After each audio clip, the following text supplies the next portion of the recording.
Hello, I'm Lloyd Brooks, and I'll be going through the history from Wescott and Hort to United Bible Society printed Greek editions.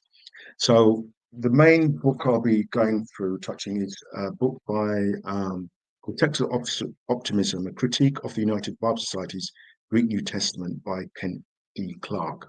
We're putting the link in the description.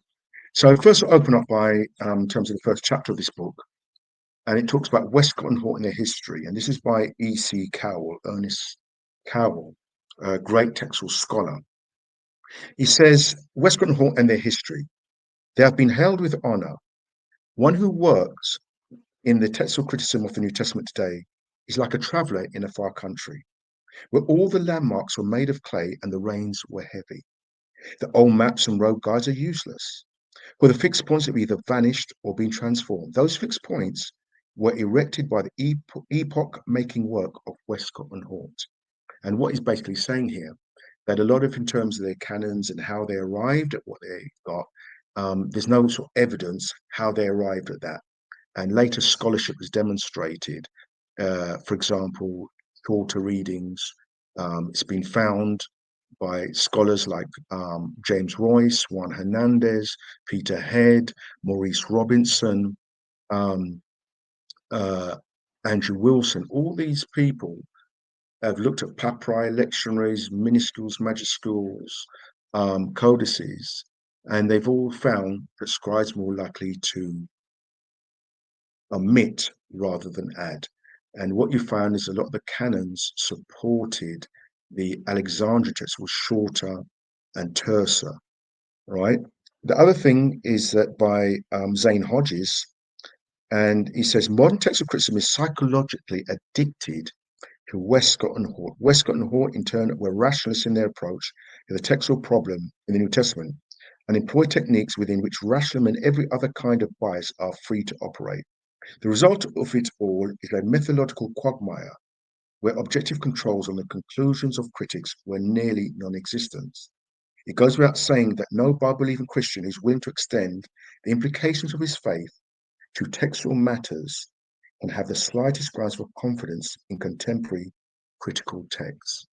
Okay, so what we're looking at in terms of the history, and what you'll find that modern textual scholars, not necessarily on the Byzantine or majority side, saying that there's hardly any movement from the times of Wescott and Hort's Greek New Testament. So let's go into some of the history. Wescott and Hort's New Testament was published. The first one was 12th of May 1881, and the second volume was the 4th of September 1881. So basically what they would do, the first volume we'll talk about is an introduction. And I've read it, it's very hard reading, yeah? Wescott and Hort believed, in a nutshell, that the Codex Vaticanus, or known as B, was the purest text, known as the neutral text. And as the manuscript closer to the original autographs. So one of the things which I believe, that most of our oldest manuscripts were found in Egypt. That's purely because of the weather. But I think we need to look at the manuscripts that were written nearest to where the autographs would have been.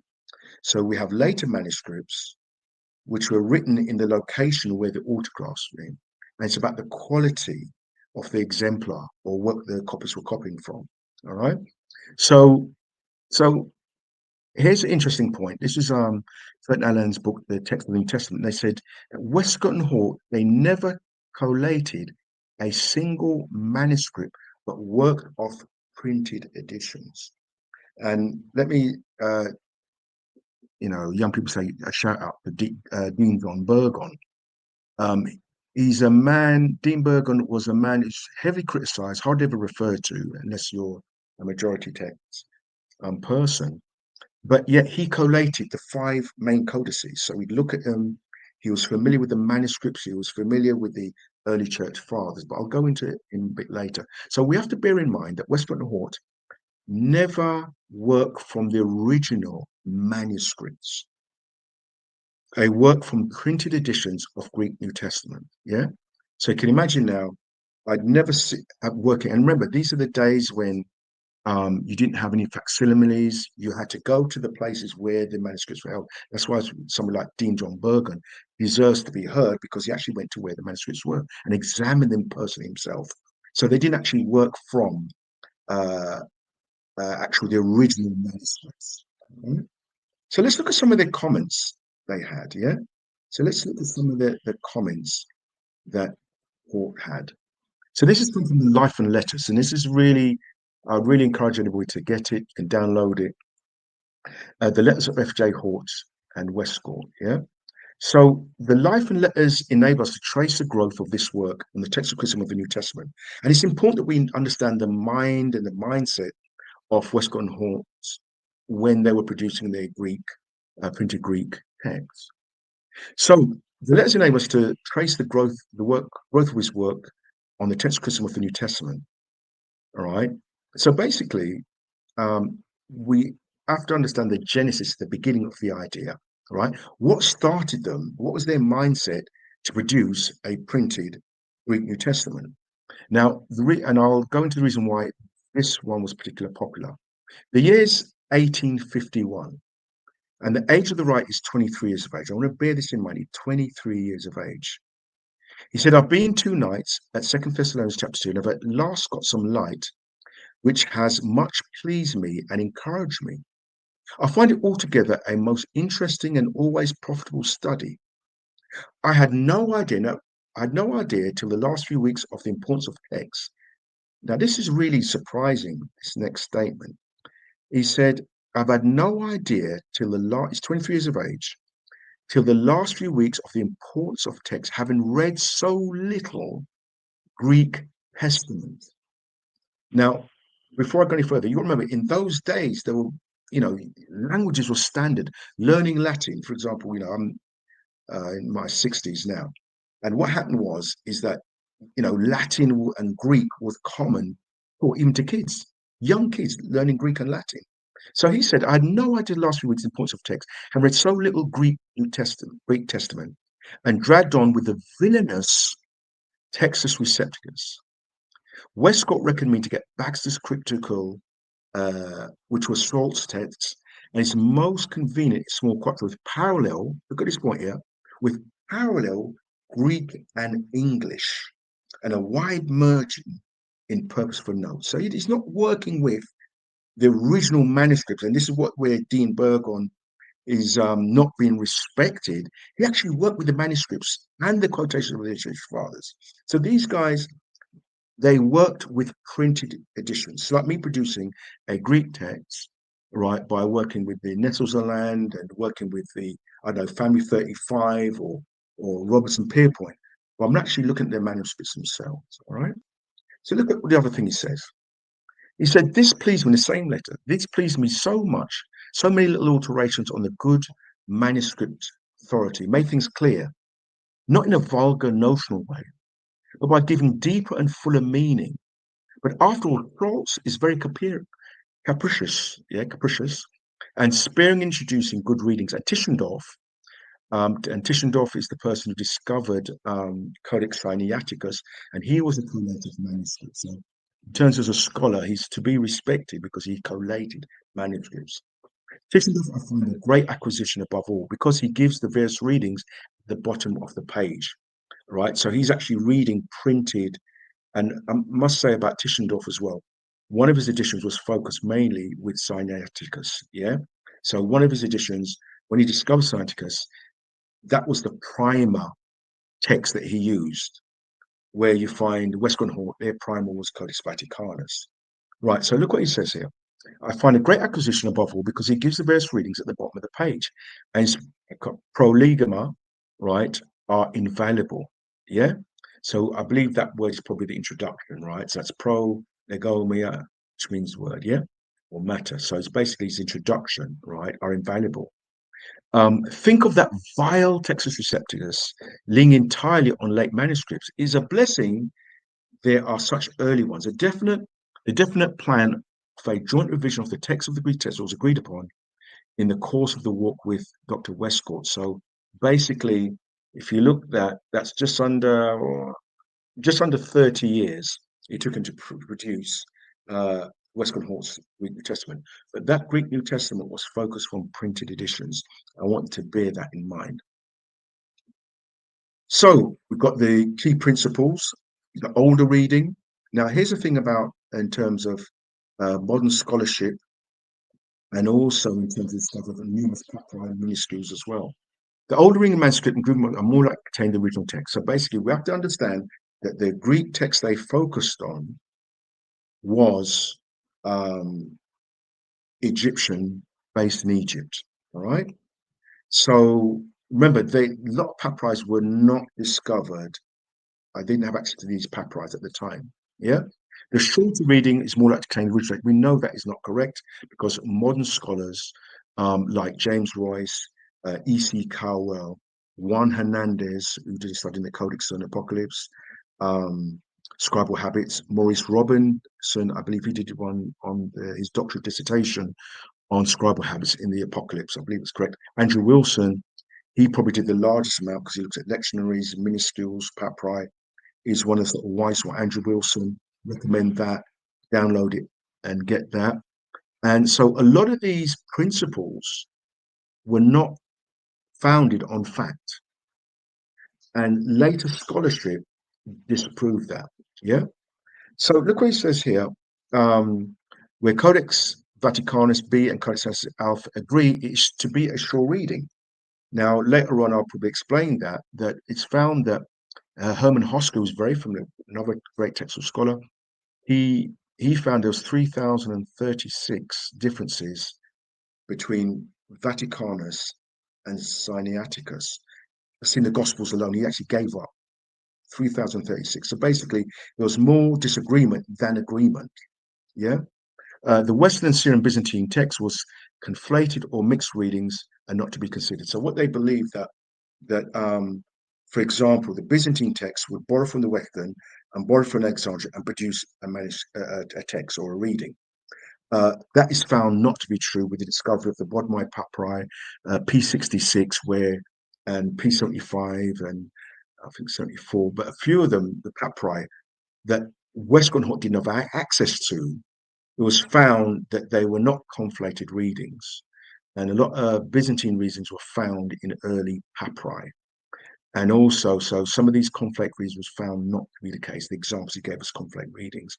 And also, to add to the point, it's also been found that there was conflate readings in the Alexandrian text. So all these things, what he gave, has been found not to be true, not to be factual. And he did not provide. So when I read about E.C. Cowell, right, it's worth quoting again, one who works in the text criticism of the New Testament days like a traveler in a far country, but all the landmarks were made of clay and the rains were heavy. The old maps and road guides are useless when the fixed points have either vanished or be transformed. And this literally happened because scholarship and discovery of papyri, etc., demonstrated everything what he said wasn't true, and he never gave any evidence to confirm these things to be so. So let's go into the stream. So basically, the Nessel's Greek New Testament, Eberhard Nessel, 1851 to 1930, his first edition, Nova Testem Grecce, published in 1898. So basically, he basically worked just like Wescott and Hort from printed Greek New Testaments. Yeah. So Nessel would use Tischendorf, Wescott and Hort's printed Greek New Testament. Now, where they didn't agree, he'd put in Weymouth's Greek New Testament. Yeah. Now, after a while, he changed that. You know, the sort of the referee, so to speak, Weiss's New Testament in 1901. Yeah. So basically, he worked from printed Greek. So where Tischendorf and Wescott agreed, when they didn't agree, the third deciding vote, so to speak, would be first of all it was Weymouth, then it was Weiss. 1901, right? So he did not work from the original manuscripts themselves. He worked from printed Greek New Testaments. His son, Erwin Nessel, he produced the 13th edition, including a critical apparatus. So his son would go to the manuscripts version of patristic writings. Yeah. So Kurt Aland became involved around 1950. His role was to check the apparatus, the critical apparatus. And the 26th edition, his name was included. So now it becomes Nessel Aland. In 1955, Alan was working on the UBS Greek New Testament. So he was actually working. So interesting, he was working because of his expertise. He was working on the United Bible Society Greek New Testament and also the Nestle's one as well, right?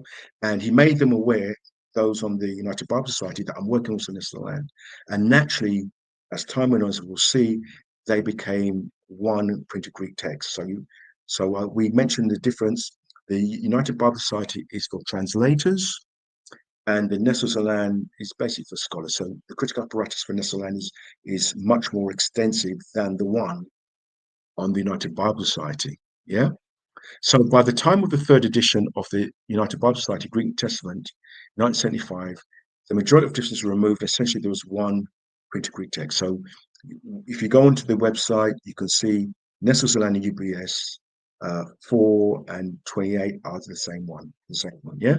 So from 1975, it's the same printed Greek text, but the purpose is different. So the Nestle more for your scholars, and your United Bible Society is for translators, right? And I'll go in terms of the key differences, right? So going to the United Bible Society Greek New Testament, a committee of experts formed in 1955 to prepare the publication of a new edition of the Greek New Testament. Its members were Kurt Aland, Matthew Black, and Bruce Manning Metzger, and Alan Wick Green. The new edition was especially oriented towards the needs of biblical translators. So, United Bible Society, their role was produced to translating Bibles to the vernacular language throughout the different countries. So basically, from the Greek New Testament, they would translate that into the vernacular language in different countries. That's what the purpose of the United Bible Society was. And so what happened is that they needed a printed Greek text to produce the translations from. Yeah. So accordingly, the first edition of the Greek New Testament, 1966, offered in its apparatus only variant readings of passages that were particularly uncertain or were highly important for the purpose of translation and exegesis. The new edition provided translators with a clear and convenient means using the alphabetical letters A to D of grading each variant, including the Greek text, as the editor's certainty of its authenticity. So basically, in a nutshell, what it meant is that if you're a translator, you would see a variant reading. So it may be a word, like a Greek word, and they in the opinion of the committee, they'd graded, right? So I'm going to go into what those grades were. So that would be influence the translators of the printed Greek New Testament. And remember, I said before that even though there's numerous versions of the Bible, it's only in terms of translations. If you go to my first video, where I spoke about, there's only two printed Greek texts.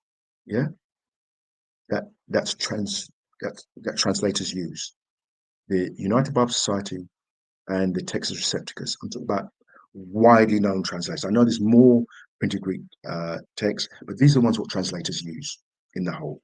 Yeah. Right. So the second edition of the United Bible Society was published in 1968. The major changes were as follows: correction of typographical errors, 45 alterations in the evaluation of evidence ratings A, B, C, and D, five modifications of the text or punctuation, 11 changes involving bracketed text. The third edition was published in 1975. This is the one which brings it more in line with the Nets of Land. It involved more than 500 changes. The majority of these additions of brackets and bracketed text. Most of the changes was to bring the UBS and the Nets of Land in line. More manuscripts were listed, but only a few were cited. 50 of the 250 newly listed manuscripts are cited. Yeah. So basically, even though a number of manuscripts are listed, but only a few actually been used to influence the decision, including the printed Greek New Testament. The general consensus, gone back, yeah. The general consensus brought the UBS closer to the Wescott and Hort text, as many readings were supported by Codex Vaticanus and Sinaiticus. So remember, if you go back to Wescott and Hort, they used Tischendorf. And so Tischendorf, because he discovered Sinaiticus, he leaned towards Sinaiticus. Wescott and Hort leaned to Vaticanus. So they're the two influential manuscripts that people take their readings from. And this is why there's very little progress in modern textual criticism. Despite discoveries of papyri and minuscules, etc., modern textual criticism is caught in a trap, so to speak, that they haven't moved hardly any way apart from Wescott Hort's printed Greek New Testament. And this is said by most leading scholars like Eldon J. Epp, that we haven't progressed. But if you've got a little pond that you're fishing in, you're going to pick the same kind of catch, right? So so basically, the third edition was published in 1975. It involved more than 500 changes. The majority of these editions of brackets and bracketed text, and basically it was to bring it in line with the Nestles of Land. Remember saying Kurt Land was working on the Nestles, and he's also working on the United Bible Society. Yeah, all right. So the fourth edition was published in 1993. The fourth edition involved a thorough revision of its textual apparatus, an extensive review, and new selection of variant units. 248 new variants were introduced, while 273 variants were previously listed in previous editions was removed. A reconsideration of all 1,437 set of variants. Now, here's the issues, yeah? So just going to sort of giving a breakdown of what these letters mean, yeah? So letter A means it's virtually certain.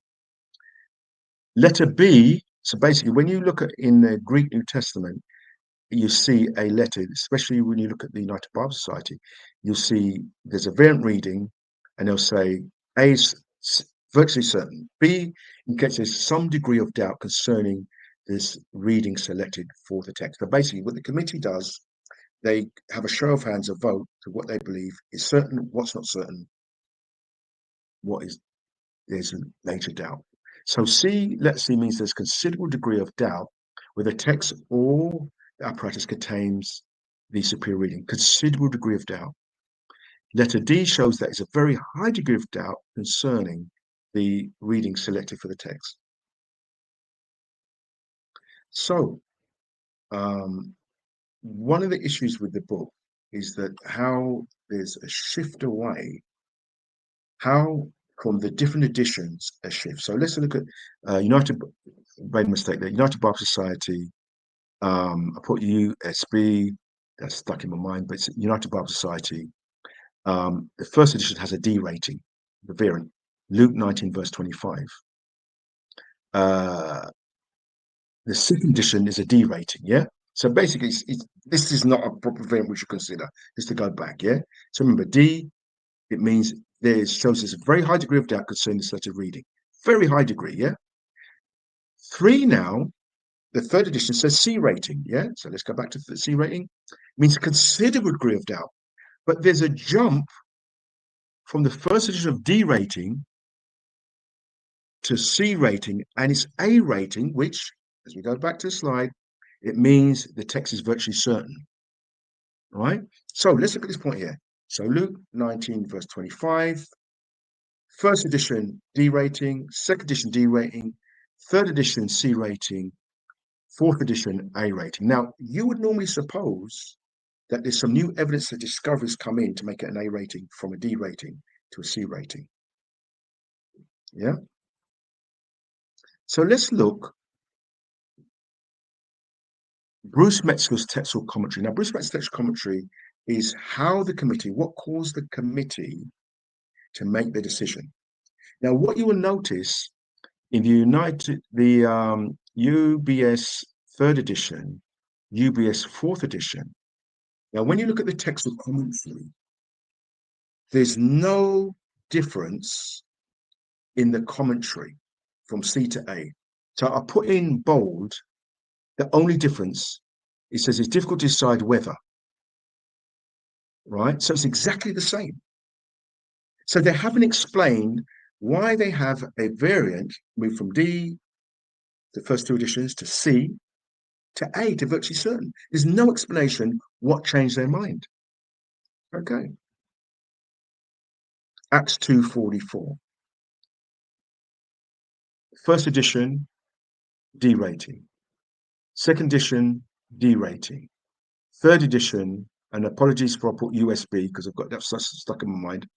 But in the fourth edition, It's A rating. So basically got 3D ratings. This is not, it's high degree of suspicion.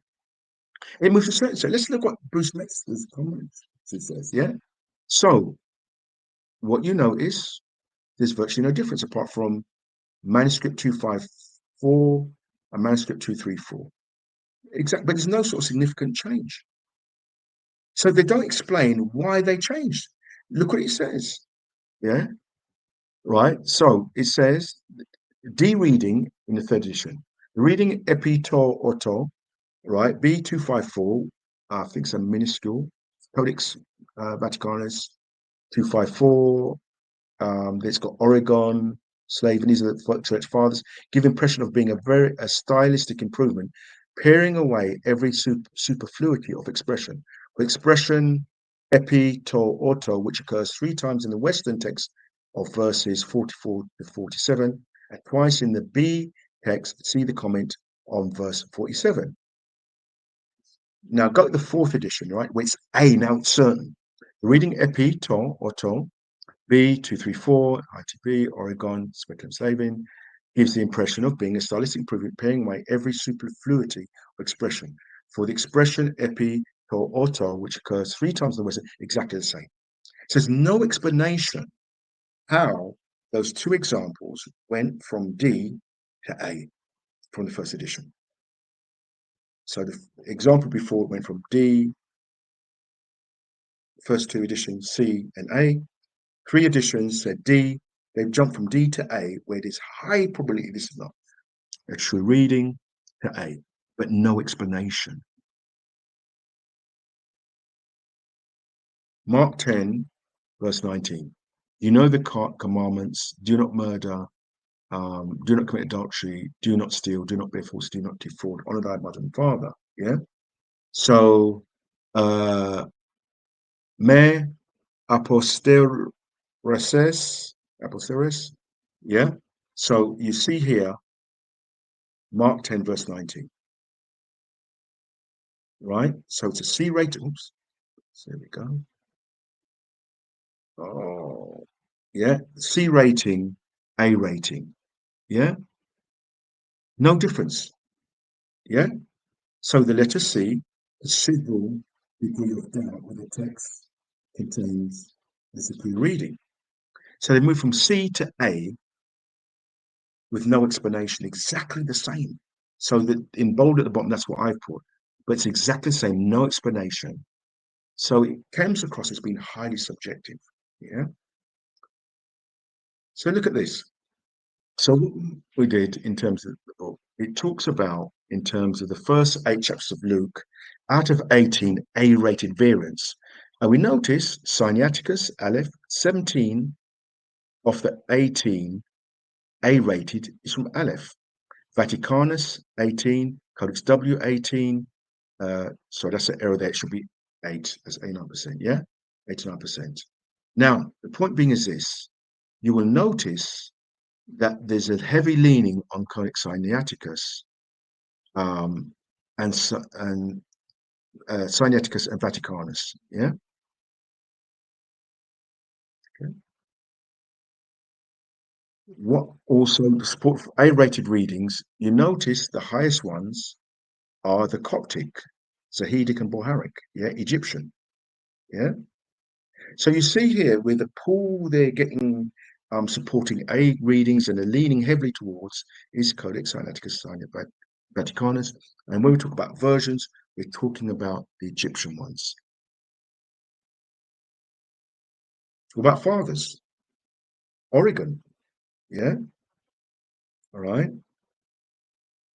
So support for A readings. So you see here the pool for supporting certainty of readings is Egyptian texts, uh, Egyptian version, and also Egyptian Father Oregon. Yeah.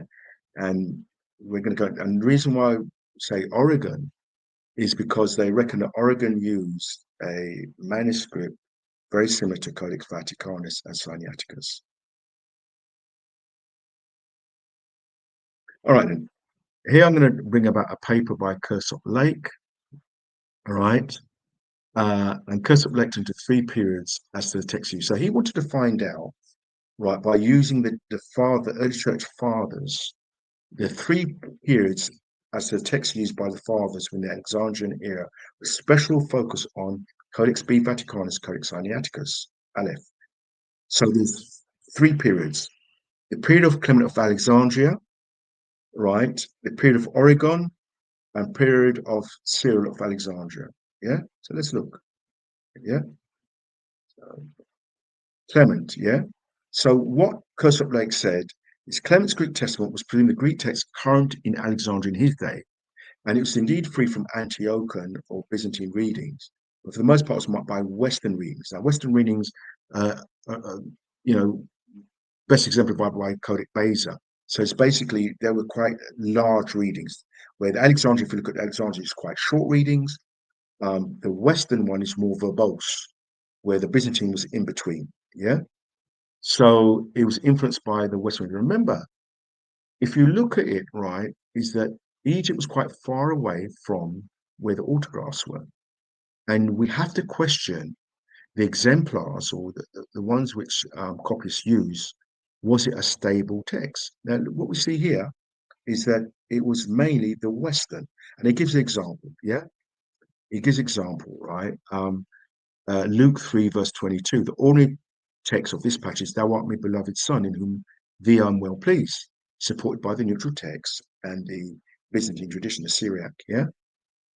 But he adopted in terms of the Western reading.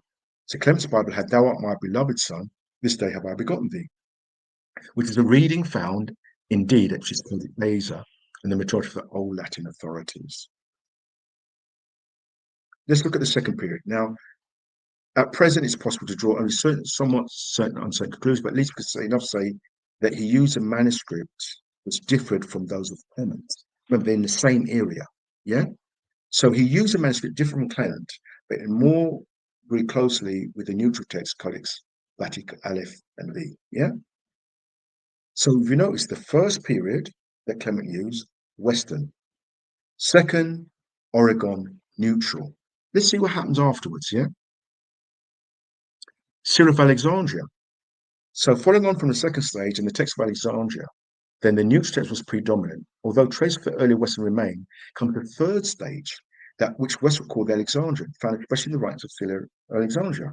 All events exact manuscript of his writings, the influence of the Antiochian or Byzantine type can be traced. So if you look here, that there was no dominant text through the three periods. So when people say that Codex Vaticanus is the closest to the autographs and great manuscript, it wasn't even a dominant text in its own area. So you see here, the first period, Clement, Western. Second period, the so-called neutral text. Third period, Antiochian. So it doesn't seem like there's a stable dominant text throughout the periods.